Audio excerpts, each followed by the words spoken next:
نماز استسقاء، جب بارش نہ ہونے کی وجہ سے قطع پڑنے کا خطرہ ہو تو اس وقت اللہ تعالی سے بارش کے لیے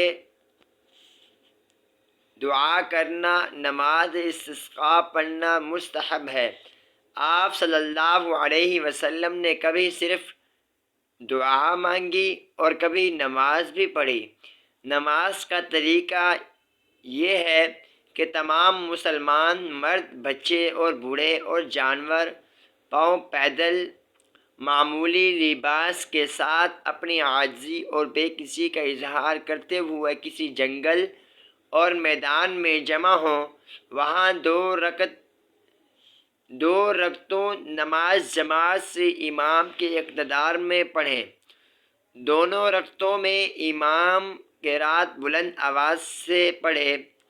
نماز سے فراغت کے بعد عید کی نماز کی طرح امام خطبہ پڑھے۔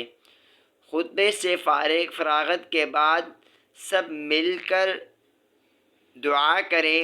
دعا کی بہت صورت یہ ہے کہ ہاتھوں کی پشت آسمان کی طرف اور ہتھیلیاں زمین کی طرف رہیں۔ رسول اللہ صلی اللہ علیہ وسلم نے استسقاء کی دعا میں ہاتھ اونچے اٹھاتے تھے اور یہ دعا پڑھتے تھے: اللہم اسقنا غیثا مغیثا مریعا نافعا غیر غار عاجلا غیر اجل۔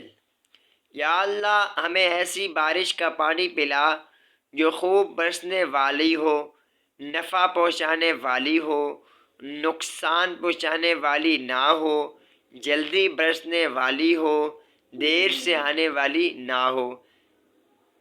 3 روز تک یہ عمل کریں اور ان دنوں میں روزہ اور صدقہ دوسرے نیک کام کرنا مستحب ہے۔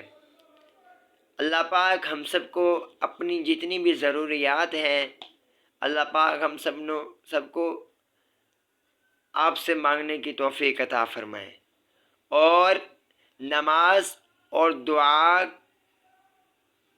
کرنے کو ہم مضبوطی سے پکڑ لیں۔ اللہ تعالیٰ سے تعلق ہم قائم کر لیں۔